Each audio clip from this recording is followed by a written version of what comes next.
بسم اللہ الرحمن الرحیم۔ السلام علیکم۔ انفارمیشن ورلڈ فیکٹس میں خوش آمدید۔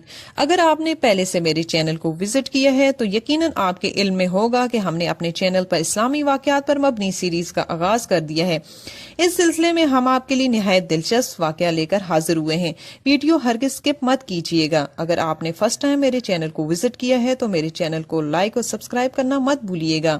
چلیے واقعہ سٹارٹ کرتے ہیں۔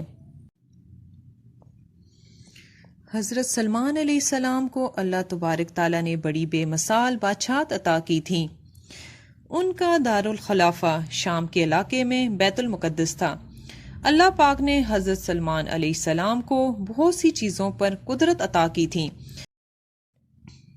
حتیٰ کہ آسمانی بجلی، چرند پرند، جن و انس اور دیگر تمام مخلوقات حضرت سلمان علیہ السلام کے حکم کی تابع ہوتی۔ اللہ تعالیٰ نے حضرت سلمان علیہ السلام کو تمام جانوروں کی زبانوں کو سمجھنے کی بھی صلاحیت عطا فرمائی تھی۔ آپ علیہ السلام سب کی زبان سمجھتے تھے۔ اسی زمانے میں ملک سبا میں ایک بلقیس نامی عورت کی حکومت تھی، مگر وہ اور اس کی قوم سورج اور آگ کی پرستش کرتے تھے۔ وہ سب گمراہی میں مبتلا ہونے کی وجہ سے خالق حقیقی سے کوسوں دور تھے۔ وہ سب گناہ کے راستے پر چل رہے تھے۔ ایک دن حضرت سلمان علیہ السلام تخت پر تشریف فرما تھے کہ آسمان پر پرندے پروں سے پر جوڑے خاص انداز میں آپ علیہ السلام کے تخت پر سایہ کیے ہوئے تھے تاکہ سورج کی تپش آپ علیہ السلام کو اذیت نہ پہنچائے۔ ان میں سے ایک پرندہ ہدہد غائب تھا۔ اس کی غیر موجودگی کا حضرت سلمان علیہ السلام کو علم ہوا تو انہوں نے پوچھا ہدہد کہاں ہے؟ اس کو اس کی غیر موجودگی کی وجہ سے سخت سزا ملے گی یا اسے ذبح کر دیا جائے گا۔ تھوڑی ہی دیر گزری تھی، ہدہد آ گیا۔ اس نے کہا، مجھے ایک ایسی بات پتہ چلی ہے جس کے بارے میں آپ علیہ السلام کو بھی علم نہیں ہے۔ میں نے ایک ایسی عورت دیکھی ہے جو یمن کے لوگوں پر حکومت کر رہی ہے۔ اسے دنیا کی تمام آسائشیں حاصل ہیں۔ اس کے پاس بہت بڑا تخت بھی ہے۔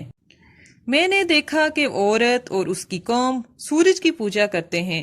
حضرت سلمان علیہ السلام نے جب یہ سارا ماجرا سنا تو انہیں ہدہد کی غیر موجودگی کی وجہ کا علم ہوا۔ اللہ کے نبی ہونے کے ناطے حضرت سلمان علیہ السلام پر یہ ذمہ داری عائد تھی کہ ان سب کو گمراہی کے اندھیروں سے نکال کر توحید کی دعوت دیتے۔ حضرت سلمان علیہ السلام نے اپنی ذمہ داری سمجھتے ہوئے ملکہ سبا کے نام ایک خط لکھا جس کے الفاظ کچھ یوں تھے: شروع کرتا ہوں اللہ کے نام سے جو بڑا مہربان اور رحیم ہے۔ دیکھو، میرے مقابلے میں سرکشی مت کرو اور اطاعت گزار بن کر میرے پاس چلے آؤ۔ حضرت سلمان علیہ السلام نے یہ خط ہدہد کو دیا اور فرمایا، میں پہلے تحقیق کر لوں تم سچ کہہ رہے ہو یا جھوٹ۔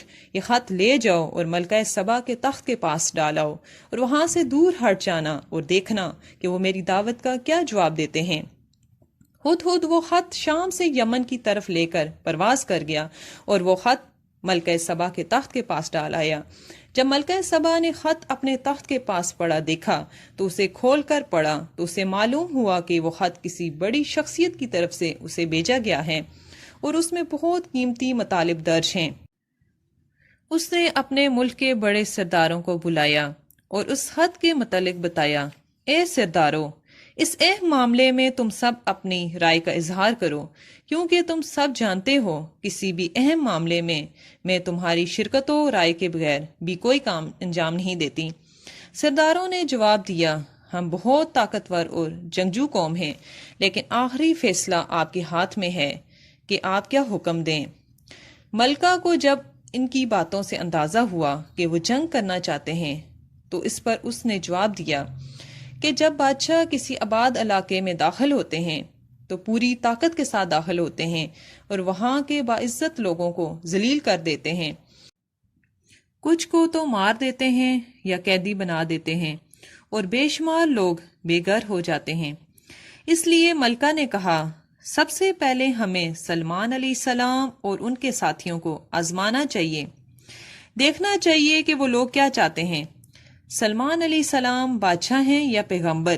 اس کام کے لیے ہمیں تحفے تحائف سے کام لینا چاہیے، اس لیے میں ان کی طرف کچھ قیمتی تحفے بھیجوں گی، پھر دیکھوں گی کہ میرے قاصد ان کی طرف سے کیا پیغام لاتے ہیں۔ بادشاہوں کو تحفے تحائف سے بڑی رغبت ہوتی ہے۔ اگر انہوں نے ان تحفوں کو قبول کر لیا تو ہمیں معلوم ہو جائے گا کہ وہ بادشاہ ہیں، اور ہم بھی ڈٹ کر ان کا مقابلہ کریں گے۔ اگر انہوں نے ان تحائف کو قبول نہ کیا اور اپنی باتوں پر ڈٹے رہے تو ہمیں سمجھ جانا چاہیے کہ وہ پیغمبر ہیں اور ہم ان کی قدرت و طاقت کا مقابلہ نہیں کر سکتے، اور ہم مجبور ہیں کہ حق کے سامنے جھک جائیں۔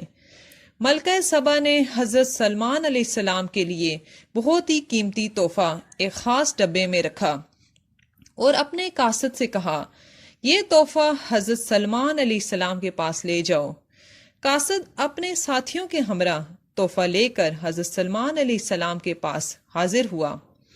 ان کا خیال تھا کہ حضرت سلمان علیہ السلام جب یہ تحفہ دیکھیں گے تو بہت خوش ہوں گے، مگر جب وہ وہاں پہنچے تو حضرت سلمان علیہ السلام نے ان لوگوں سے کہا، کیا تم لوگ اپنے مال و دولت سے میری مدد کرنا چاہتے ہو، جبکہ دنیا کی ہر چیز میری نظر میں حقیر ہے، جبکہ اللہ تعالیٰ نے جو کچھ مجھے عنایت فرمایا ہے وہ اس سے کہیں افضل و اعلیٰ ہے۔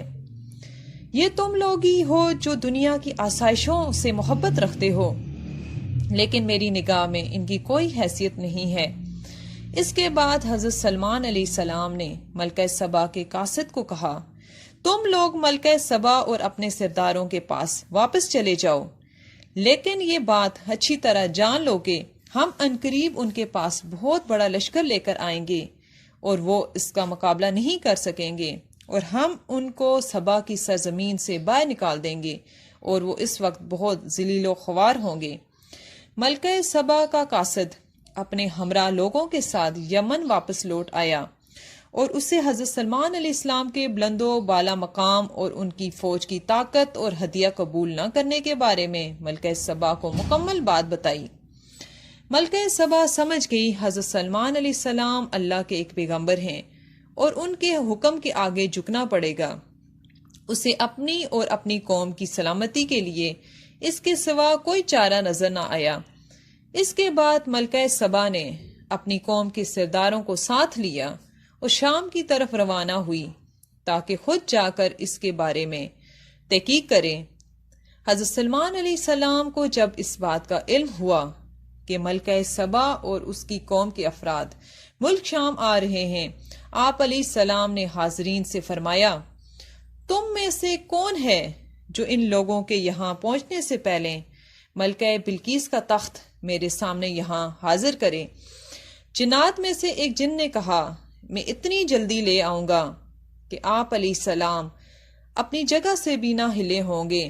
لیکن ایک جن جس کے پاس کتاب کا علم تھا، اس نے کہا، میں اتنی جلدی لے آؤں گا کہ آپ علیہ السلام کی پلک بھی نہ جھپکنے پائے گی۔ ابھی ایک لمحہ بھی نہ گزرا تھا، آپ علیہ السلام نے تخت بلقیس اپنے سامنے موجود پایا تو فوراً کہا، یہ تو میرے پروردگار کا فضل و کرم ہے کہ وہ مجھے آزمائے کہ میں شکر ادا کرتا ہوں یا ناشکری کرتا ہوں۔ اس کے بعد حضرت سلمان علیہ السلام نے جنات کو حکم دیا کہ اس تخت کو مناسب جگہ پر سجا دیں تاکہ جب بلقیس آئے تو اس سے پوچھیں کہ یہ تخت تمہارا ہے کہ نہیں، اور دیکھیں گے کہ وہ کیا جواب دیتی ہے۔ حضرت سلمان علیہ السلام نے ملکہ سبا کی عقل کو آزمانے کے لیے اس تخت میں کچھ تبدیلی کر دی تاکہ وہ پہچانا نہ جا سکے۔ کچھ دیر بعد ملکہ سبا اپنے ساتھیوں کے ہمراہ پہنچ گئی۔ تاریخ میں ہے کہ ملکہ نے اپنے اس تخت کی بڑی حفاظت کی تھی، اسے محل کے خاص کمرے میں نصب کیا تھا جس کی حفاظت کے لیے خصوصی فوجی دستہ مقرر تھا، اور اس محل میں نہایت مضبوط دروازے لگے ہوئے تھے۔ اس سب کے باوجود ملکہ نے اپنے تخت کو پہچان لیا تھا۔ جس محل میں ملکہ بلقیس کے تخت کو سجانے کا اہتمام کیا گیا تھا، اس کا صحن نہایت صاف شفاف شیشے سے حضرت سلمان علیہ السلام کے حکم کے مطابق بنایا گیا تھا، اور اس شیشے کے نیچے سے پانی جاری کیا گیا تھا۔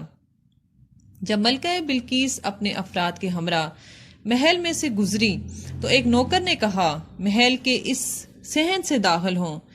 جب وہ ملکہ صحن میں داخل ہوئی تو اس نے خیال کیا کہ پورا صحن پانی سے بھرا ہوا ہے، لہذا اس نے پنڈلیوں تک اپنے پائنچے اوپر اٹھا لیے تاکہ پانی کے اندر سے گزر سکے، جبکہ وہ حیرت میں گم تھی کہ پانی کا یہاں کیا کام ہے۔ حضرت سلمان علیہ السلام نے جب اسے پریشانی کی حالت میں دیکھا تو فرمایا، یہ محل کا صحن ہے جسے صاف شفاف شیشے سے بنایا گیا ہے، یہاں پر کوئی پانی نہیں ہے۔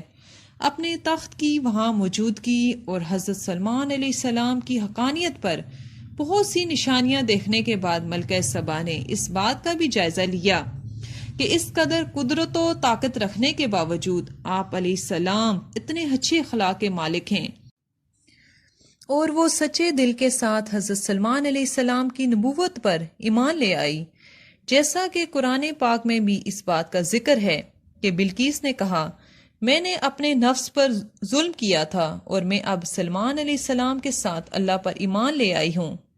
یہ تھی آج کی ویڈیو، امید کرتی ہوں آپ کو بے حد پسند آئی ہوگی۔ مزید اس طرح کی انفارمیٹیو ویڈیوز دیکھنے کے لیے دیکھتے رہیے انفارمیشن ورلڈ فیکٹس۔